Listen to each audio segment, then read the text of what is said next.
Hello friends, चलिए आज की क्लास शुरू करते हैं। आज हम देखेंगे भारत के दर्रे।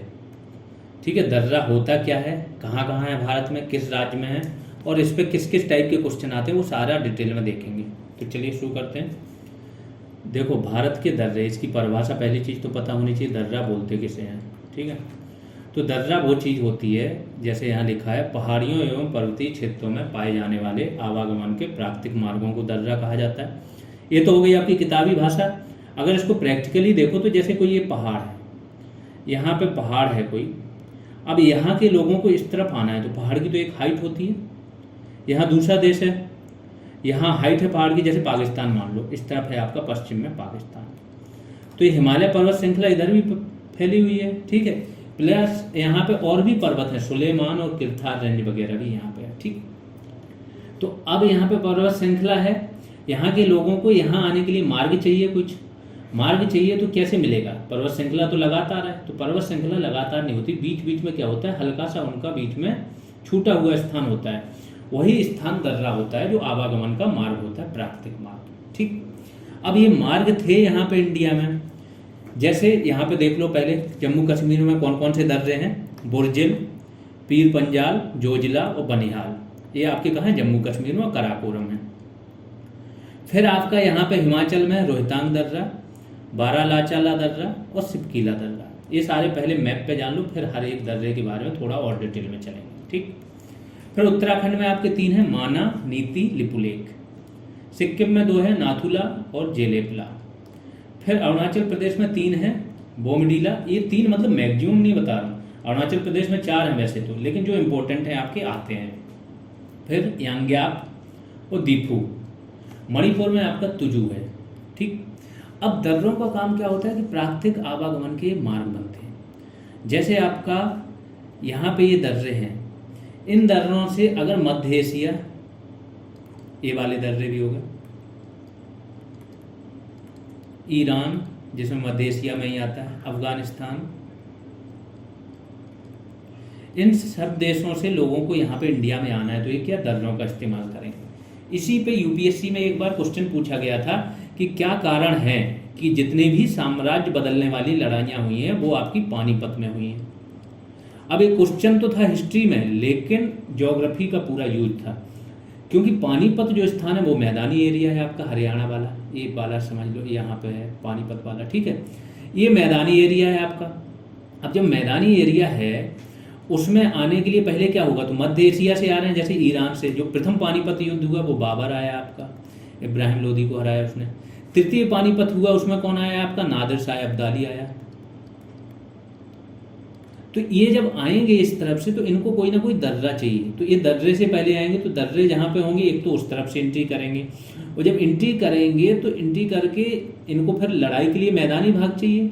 यहाँ से दिल्ली से भी सेना जा रही है, तो एक सेना दिल्ली से जा रही है और एक उधर से जा रहे हैं, तो जहाँ मैदानी भाग मिलेगा वहाँ पे लाके युद्ध होगा। तो पानीपत ऐसा ही एक मैदानी भाग था, जो यहाँ दर्रे से लोग आते थे और यहाँ दिल्ली से पहुँच जाते थे, इसलिए वहाँ इतनी सारी लड़ाइयाँ हुई थी। और आगे चलते हैं। इसके बाद आपका महाराष्ट्र है। महाराष्ट्र में आपके 2 दर्रा हैं, एक थाल घाट और एक भोर घाट।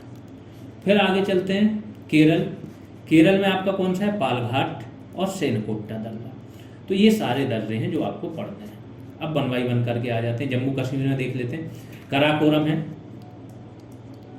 यह दर्रा जम्मू कश्मीर राज्य के लद्दाख क्षेत्र में, मतलब कराकोरम आपका कहाँ पड़ता है, ट्रांस हिमालय में, पिछले वीडियो में बताया आपको।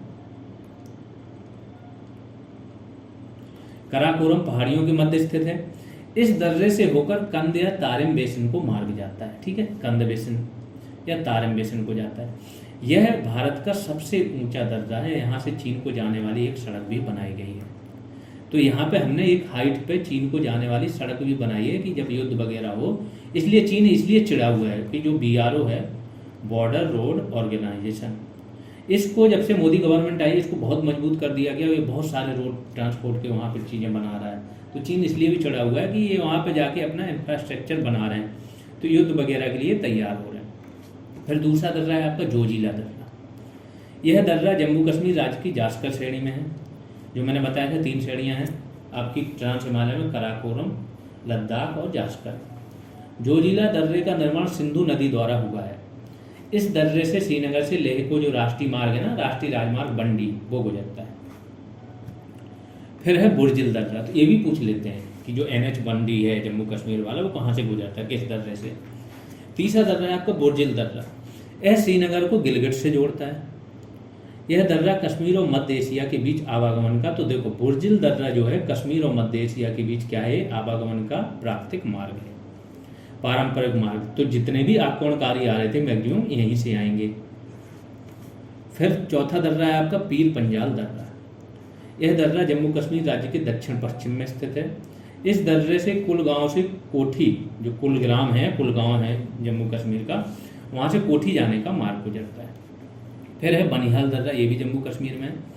जम्मू कश्मीर राज्य के दक्षिण पश्चिम में पीर पंजाल श्रेणियों में स्थित इस दर्रे से जम्मू से श्रीनगर जाने का मार्ग गुजरता है। जवाहर सुरंग भी आपकी कहाँ है, यहीं इसी में स्थित है। फिर हिमाचल प्रदेश देख लेते हैं। थोड़ा सा देखो, किसी भी दर्रे के बारे में थोड़ी सी इन्फॉर्मेशन भी कभी कभार पूछ लेते हैं कि किस को जोड़ता है, कहाँ के लिए मार्ग जाता है, कुछ सुरंग वगैरह हो तो वो पूछ लेते हैं। यह हिमाचल प्रदेश की जास्कर श्रेणी में है। यह शिमला को तिब्बत से जोड़ता है, ठीक है, शिमला को तिब्बत से कौन सा जोड़ता है, शिवकीला। यहाँ भारत की व्यापार पोस्ट, एक चेक पोस्ट होती है व्यापार के लिए, तो भारत की तिब्बत के साथ व्यापार पोस्ट नाथुला और लिपुलेख उत्तराखंड में 2 स्थित हैं, ठीक है। नाथुला कहाँ है आपकी, सिक्किम में, और लिपुलेख आपकी कहाँ है, उत्तराखंड में। ये 2 अलग अलग हैं, और ये यहाँ पे भी शिवकीला में भी एक स्थित है आपकी, ठीक है। फिर आते हैं यहाँ से भारतीय राष्ट्रीय राजमार्ग कौन सा, 5 गुजरता है। अगला दर्रा देख लेते हैं आपका रोहतांग दर्रा, ये हिमाचल के हैं। देखो जो दर्रे की बात हो रही है ये अब आपके 3 हिमाचल के होंगे। रोहतांग दर्रा हिमाचल प्रदेश की पीर पंजाल श्रेणियों में स्थित इस दर्रे की ऊंचाई कितनी है, 4631 मीटर है। केंद्रीय मंत्रिमंडल ने पूर्व प्रधानमंत्री अटल बिहारी वाजपेयी के योगदान को देखते हुए रोहतांग दर्रा का नाम क्या रखा है, अटल बिहारी वाजपेयी सुरंग। इस टाइम पे सबसे बड़ी सुरंग भी यही है, अटल बिहारी वाजपेयी सुरंग। 11 कुछ किलोमीटर की इनकी क्या है, लेंथ है। घोड़े की नाल की आकार की दोहरी सुरंग है, आने जाने का ऐसा आकार है इसका, ठीक है। इसके बाद अभी T49 एक सुरंग बन रही, करंट में मैंने पढ़ाया था कि इसके बाद अगर ये बन के रेडी हो जाएगी तो फिर ये हो जाएगी सबसे बड़ी सुरंग। अगला देखते हैं बड़ो लाचा लादर्रा, ये भी आपका कहाँ है, हिमाचल में। तो हिमाचल प्रदेश में जास्कर पहाड़ियों में स्थित इस दर्रे से लेह और मंडी के बीच मार्ग जुड़ता है। फिर उत्तराखंड के 3 दर्रे देख लेते हैं, माना, नीति और लिपुलेख। यह दर्रा उत्तराखंड की हिमालय की जास्कर श्रेणी में स्थित है। माना, यह भारत और चीन की सीमा पर स्थित है। दूसरा नीति, यह उत्तराखंड और तिब्बत किसका पार्ट है इस टाइम, चीन का है, दलाई लामा है। दलाई लामा कहाँ रहते हैं आप लोग ये कमेंट सेक्शन में बताना, इंडिया ने उनको शरण दी हुई है। तो वो एक्साइल, तिब्बत के मेन धर्मगुरु प्लस वो जिसको बोलते हैं धर्मगुरु ही वहाँ के शासक होता है, तो वो एक्साइल शासन चला रहे हैं यहाँ इंडिया में बैठ के, दलाई लामा जो है। चीन इससे बहुत ज़्यादा चिढ़ता भी है इंडिया से, लेकिन इंडिया ने ये देखा है कि इंडिया कितना भी कमज़ोर रहा हो शुरुआत में, चीन अब इनको 1950 में दलाई लामा को भारत ने शरण दे दी थी, ठीक है। उस टाइम में इंडिया इतना मजबूत भी नहीं था, चीन के साथ चाहता था कि मित्रता। उसी टाइम पे जवाहरलाल नेहरू ने चीन के साथ मित्रता आगे बढ़ाने के लिए पंचशील सिद्धांत भी लेके आए, हिंदी चीनी भाई भाई का नारा भी दिया। फिर भी दलाई लामा को शरण दी थी चीन के विरोध के बावजूद भी। तो भारत अपने सिद्धांतों से कभी नहीं डिगा है, ठीक है। तो यह उत्तराखंड एवं तिब्बत चीन की सीमा पर स्थित है। 5389 मीटर ऊंचा यह दर्रा उत्तराखंड से मानसरोवर कैलाश पर्वत जाने के लिए रास्ता देता है। तो जो कैलाश मानसरोवर यात्रा है उसके लिए रास्ता भी यहाँ से जाता है। तीसरा दर्रा है आपका लिपुलेख दर्रा, ये भी उत्तराखंड में है। उत्तराखंड एवं तिब्बत की सीमा पर स्थित है। यह भारत तिब्बत की व्यापार पोस्ट यहाँ स्थित है। भारत चीन नेपाल की सीमा पर अवस्थित है। यह भारत एवं नेपाल के बीच में इसके नियंत्रण को लेकर विवाद भी है लिपुलेख दर्रा के लिए। लिपुलेख, काला पानी, नेपाल के बीच विवाद कहाँ था, लिपुलेख, काला पानी और लिम्पियाधुरा, ये 3 स्थान थे। नेपाल ने अपना एक मैप जारी किया, उसमें दिखा दिया, जबकि इंडिया का अभी इन पे इंडिया के अंडर में ही है, कोई इंडिया के हिसाब से कोई विवाद नहीं है, ठीक है। उन्होंने अपने मैप में दिखा दिया।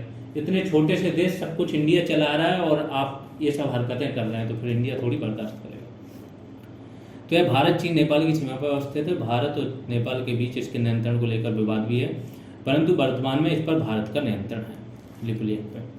यहाँ से कैलाश मानसरोवर जाने का रास्ता यहाँ से भी गुजरता है। अब आ जाते हैं सिक्किम में, नाथुला दर्रा। भारत चीन युद्ध में सामरिक महत्व के कारण चर्चित यह दर्रा सिक्किम राज्य में डोगेक्या श्रेणी में स्थित है। ठीक है, यह दार्जिलिंग तथा चुंबी घाटी से होकर तिब्बत जाने का मार्ग प्रशस्त करता है।